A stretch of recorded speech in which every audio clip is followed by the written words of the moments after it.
살펴보도록 하겠습니다. 아끼는 게 참 좋죠. 저희가 참 한국 역사에서 굉장히 가난한 시절이 있었습니다. 특히 전쟁 후에 우리 한국 분들은 정말 아끼는 것을 생명처럼 여겼고요. 제가 어렸을 때만 해도 연필을 다 쓰고 나서 그 남은 짜투리를 볼펜 깍지를 또 끼워가지고 몽당연필이라 그래가지고 썼던 기억도 있습니다. 그런 시대를 사셨던 분들은 지금도 미국에 와서도 굉장히 아끼려고 애를 많이 써요. 제가 지난주에는 우리 교회를 부엌을 들어갔다 깜짝 놀랐습니다. 허연 게 막 널브러져 있길래 이게 뭔가 왔더니 키친타올을 페이퍼 타올이죠.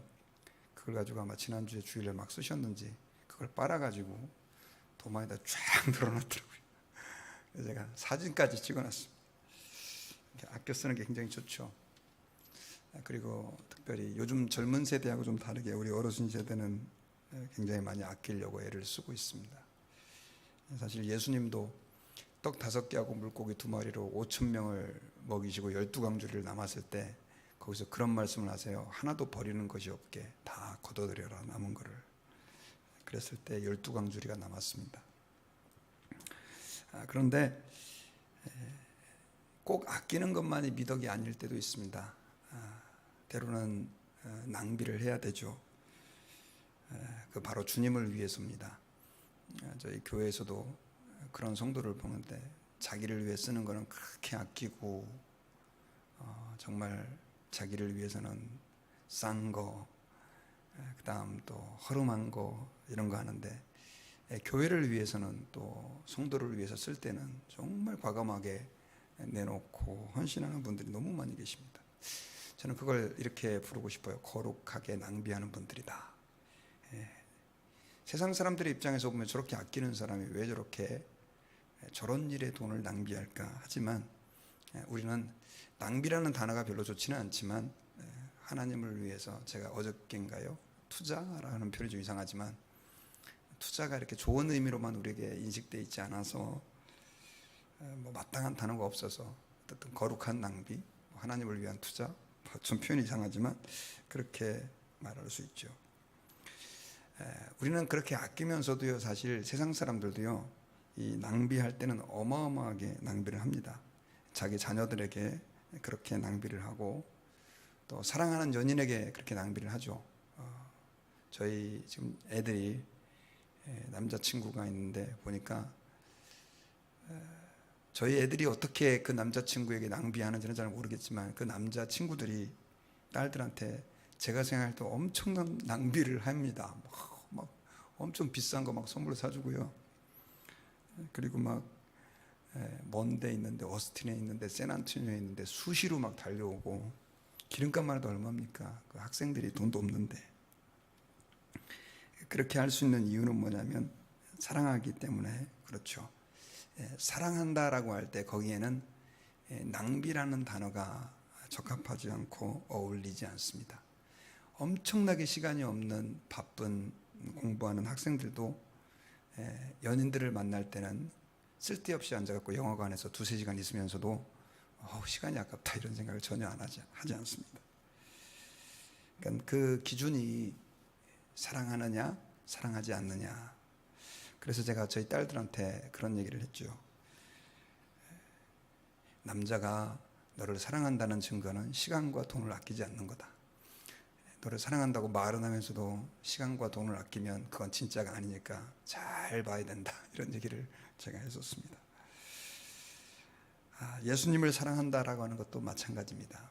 주님을 사랑하게 되면요, 주님을 위해서 내 시간을 드리는 것이 아깝지가 않고 주님을 위해서 내 물질을 사용하는 것이 아깝지가 않게 돼요. 목사님, 당신은 예수님을 믿고 제일 큰 변화가 뭡니까? 라고 묻는다고 한다면 저는 아주 당당하게 얘기할 수 있는 게 주님을 위해서 쓰는 것이, 돈을 쓰는 것이 아깝지 않고 주님을 위해서 시간을 쓰는 게 아깝지 않았었어요. 그 전까지만 해도 저도 엄청 좀 쪼잔하다고 하고 싶을 정도로 좀 아끼는 사람인데 그게 이렇게 바뀌더라고요. 오늘 본문에도 보면 그런 한 여인의 이야기가 나옵니다. 우리가 너무나 잘 알고 있는 마리아가 예수님 발 앞에 향유를 부은 사건입니다. 이 사건은 성경에서 예수님의 십자가 사건 다음으로 중요한 사건이라고 얘기를 해도 과언이 아니에요. 왜냐하면 우리는 십자가의 복음을 증거하는 것이 가장 중요한 사명인데, 그런데 예수님은 마리아가 예수님 발 앞에 향유를 머리에 붓고 그리고 그 머리털로 예수님 발을 씻어 주셨을 때 그 여인의 행한 일을 복음이 증거되는 곳마다 전파하라 이렇게 말씀하셨기 때문에 그래요. 복음이 증거되는 곳마다 이 여자의 행한 일을 전파하라. 이거는 어마어마한 예수님의 선언이거든요. 사실 우리가 성찬식을 하는 것도 예수님께서 내가 다시 올 때까지 내가 너에게 행하는 이 성찬 예식을 계속해서 해라. 그래서 우리가 하는 거예요. 마찬가지예요. 십자가의 복음이 증거되는 곳에 이 여자의 행한 일을 계속해서 증거하라, 전하라 라고 말씀한 것은 그만큼 그 여인의 헌신을 예수님께서 귀하게 여기신 것이죠. 오늘 본문의 배경을 좀 보면요. 그런데 이런 헌신을 별로 좋지 않게 여겼던 한 사람이 나와요. 바로 누구냐면 가룟 유다입니다. 오늘 이 본문이 일어난 시간과 장소는 6월절 6일 전에 예수님께서 베다니로 오셨다 이렇게 기록되어 있는데, 이 마리아가 예수님 발 앞에 향유를 부은 사건은 마태, 마가, 누가, 요한복음에 4번이 다 나와요. 그런데 많은 분들이 되게 혼란스러워하는 것이 시간이 달라요. 또 다른 복음서를 보면 6월절 이틀 전이라고 되어 있고, 그리고 또 어떤 사람은 이 4가지의 차이점 때문에 향유를 부은 사건이 예수님 공생의 초기에 한 번 있었고 또 6월절 전에 한 번, 2번 있었다라고 주장하는 사람들이 있어요. 그래서 제가 어저께 한 4시간을 읽어가지고 좀 4개 복음서를 다 비교하면서 제가 하나의 좀 정리를 좀 했어요. 그래서 예전에도 한번 살짝 얘기를 한 것 같은데 정리만 해놓으면 안 되겠다 싶어서 글을 좀 썼습니다. 그래서 제가 여러분들께 한번 기회가 되면 여기에 대해서 좀 혼돈스럽지 않게, 글쎄요 여러분이 관심 있으실지 모르겠지만 하나 좀 드리려고 합니다. 한 번 있었어요. 한 번. 6월절 전입니다. 그리고 6일 전이 아니고 2일 전이에요. 오늘 본문에 6일 전에 있었다라고 기록된 거는 예수님께서 베다니에 6일 전에 들어가셔서 한 4일 있었을 때 그 베다니라고 하는 동네에 나사로가 또 마르다, 마리아가 살고 있었고, 거기에 나병에다가 치료받은 바리새인이었던 시몬이라고 하는 사람이 살고 있었던 것 같은데, 이 사람이 예수님에게 나병에서 치료받고, 성경에는 그 사건이 기록되어 있지 않아요. 감사해서 예수님을 위해서 잔치를 벌렸을 때 동네 사람이니까 이제 마르다가 예수님도 오고 해서 일도 도와주고 뭐 그런 상황이라고 생각하시면 됩니다. 그런데 그 베다니 시몬이 예수님께 오셨음에도 불구하고 예수님께서 베다니 시몬의 집에서 잔치 초청을 받아서 가셨음에도 불구하고 그 바리새인은 예수님을 발도 씻어주지 않고, 보통 유대인들은 그렇게 해야 되는데 그렇게 하지 않은 것 같아요. 그런데 그곳에 마리아가 들어옵니다. 마리아는 나사로의 막내 여동생이었죠. 그리고 우리가 잘 알고 있는 예수님을 많이 사랑했던 마르다의 동생이 그 마리아입니다.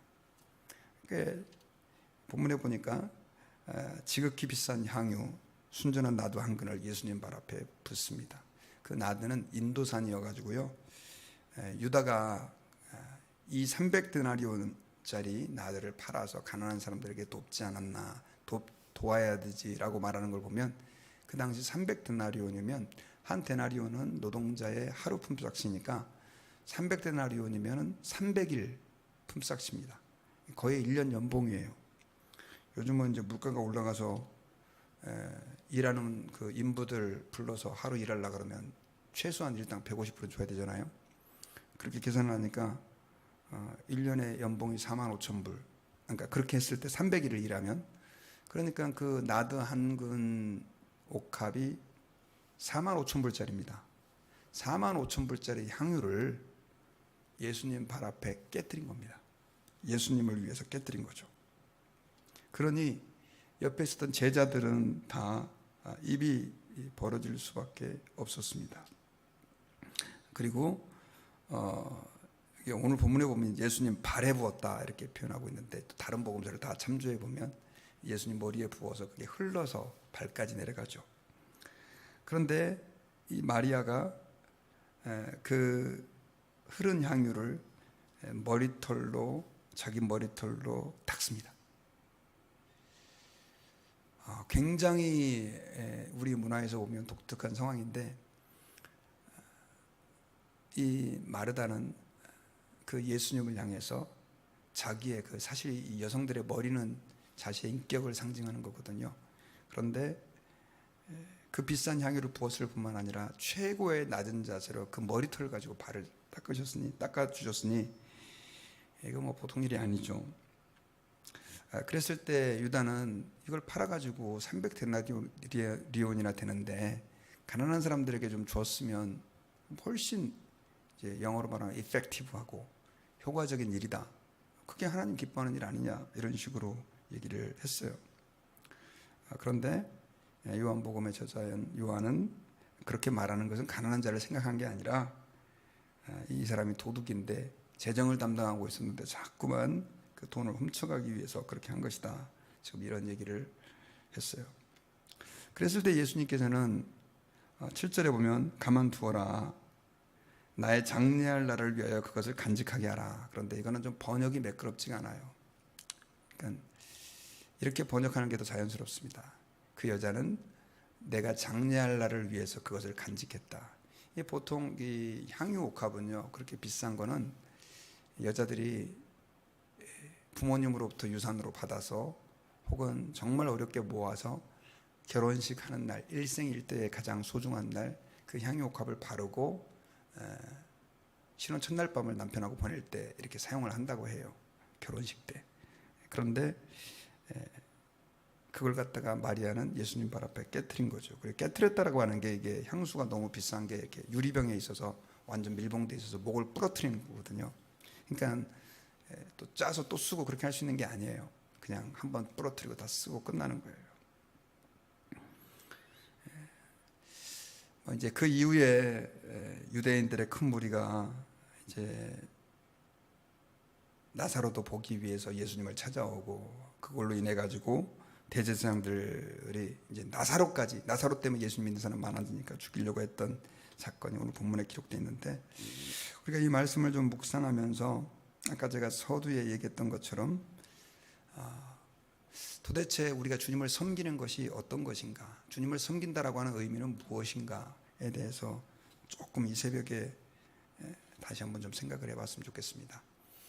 주님께서 이 여자의 행한 일을 내 복음이 증거되는 곳에 곳마다 전해라. 물론 이제 오늘 복음서에 나와 있지 않지만 다른 복음서에서는 예수님께서 그 말씀을 하고 계신데, 그렇게 하신 이유가 뭘까요? 이 여자가 엄청나게 비싼 헌금을 나에게 했기 때문에 그런 의미가 아니죠. 사실은 마리아가 예수님 발 앞에 향유를 부은 것은 예수님의 그 은혜를 정말 깊이 깨닫고 있었고 느끼고 있었다. 특별히 예수님은 자신의 사랑하는 오빠를 죽음에서 살려주시기도 했고, 또 이 마리아는 죄를 지은 여인이라고 표현되어 있거든요. 다른 복음서를 보면 무슨 죄를 지었는지는 잘 몰라요. 그런데 어떤 역사가들이 해석을 잘못하면서 이 여자가 창녀였을 것이다, 뭐 이렇게 해석을 하는 사람들도 있어요. 하지만 그건 좀 너무나 지나친 해석이에요. 어쨌든 동네 사람들이 알만한 죄를 지어서 이 마리아는 손가락질 받는 여인이었는데, 예수님이 그 가정에 은혜를 베풀어 주신 것에 너무너무 감사해서 결국 주님에게 이런 헌신을 표현한 것입니다. 그래서 제가 생각을 해봤어요. 주님이 그럼 왜 이 여자의 행한 일을 기억하라고 했을까? 그것은 그 여성의 마음 가운데 진정한 감사가 있었기 때문이다. 사실 성경에 보면요, 예수님께서 감사를 원하시는 게 굉장히 많아요. 10명의 나병 환자들을 고쳐주셨을 때 다 치료를 받았는데 사마리아 사람 한 사람만 예수님에게 와서 주님 감사합니다 라고 얘기했을 때 주님이 그런 말을 하세요. 다 치료받지 않았느냐? 나머지 9은 어디 있느냐? 라고 말씀하시죠. 여러분, 우리가 이 세상을 살아가면서도요, 은혜를 베풀어 줬고 내가 뭔가를 희생해서 그 사람을 도와줬는데 전혀 감사하지 않는 사람들이 있죠. 감사를, 그 사람에게 호의를 베풀어 주고도 조금 뭐 받으려고 한 건 아닌데 그때 좀 섭섭한 마음이 생기지 않습니까? 사실 하나님께서는 우리에게 독생자 예수님을 십자가에 내어주시는 그 사랑을 베풀어 주셨고, 우리에게 그 십자가의 사랑뿐 아니라 하나님의 모든 것으로 우리의 기도를 들어주시고 응답해 주시고 배려해 주시고 공급해 주시는 공급자가 되셨어요. 그러니 당연히 우리가 하나님께 감사하는 것은 지극히 당연한 겁니다. 어떻게 말하면 마리아가 그 큰 은혜를 입었지만 우리도 마리아의 버금가는 그런 은혜를 받은 사람들인데, 정작 우리는 하나님 아버지 앞에 감사하지 못하고 살 때가 너무너무 많았어요. 제가 요즘에 계속해서 이제 교회가 뭐 에어컨이 여기저기 고장나고, 또 지난주에는 교회차 에어컨이 고장나가지고 성도들이 굉장히 이렇게 좀 힘들었어요. 라이드를 해오는데 막 걱정이 계속 되는 거예요, 이 더위에. 그래가지고 제가 조금 짜장면이 났습니다. 아, 왜 이렇게 자꾸 고장나는 거야? 근데 이제 기도하는데 하나님이 그런 마음을 주세요. 고장날 거라도 있어서 감사해라, 그런 마음을 주시는 거예요. 사실 우리는요, 주님이 우리에게 주신 거 생각하지 않고 내게 없는 거, 또 내가 좀 불편한 거, 늘 그런 거 가지고 하나님께 원망하고 또 하나님을 불평할 때가 너무 많이 있어요.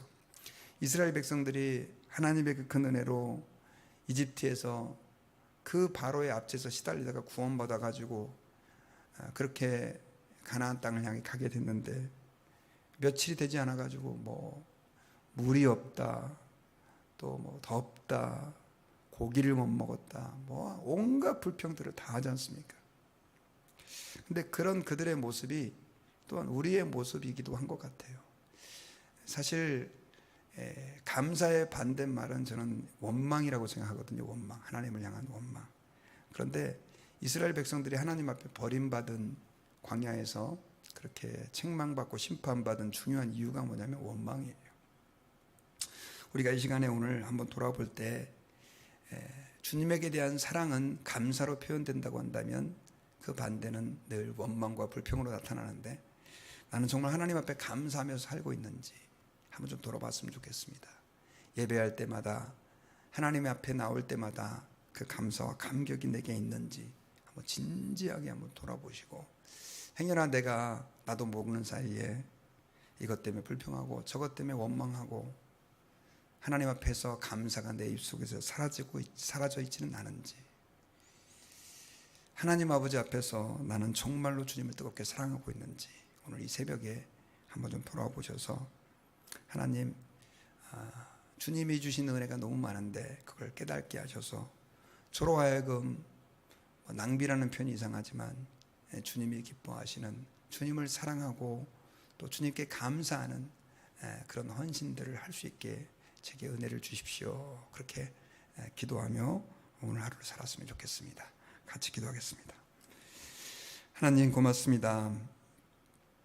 주님께서는 우리에게 너무나 큰 사랑을 베풀어 주셨는데 저희들이 잘 알지 못하고 또 깨달지 못하고 오히려 작은 어려움들 때문에 불평하고 원망하고 살 때가 얼마나 많이 있었는지 모릅니다. 주님, 마리아는 주님께서 주신 그 은혜에 감사하며 정말 값비싼 향유 나드 한 근을 예수님 발 앞에 내어놓으며 주님을 사랑하는 그 고백을 했고, 헌신의 고백을 했고 감사의 고백을 했는데, 주님, 이 시간에 저희의 마음을 움직여 주셔서 하나님 아버지 앞에서 주님이 얼마나 큰 사랑을 베풀어 주셨는지를 알게 하시고 그 사랑에 감사하며 그 주님의 영광과 복음을 위하여 저희가 삶을 살아갈 수 있도록 은혜를 내려주시기를 기도합니다. 행여나 우리 삶에 감사하지 못하고 불평하고 원망하고 있는 것들이 있다면 저희들의 눈을 열어주셔서 그 안에서도 감사거리를 발견할 수 있게 도와주시옵시고, 모든 사람에 대하여 삶에 대하여 감사할 수 있는 은혜가 저희 가운데 넘쳐나게 도와주옵소서. 예수님 이름으로 기도하옵나이다.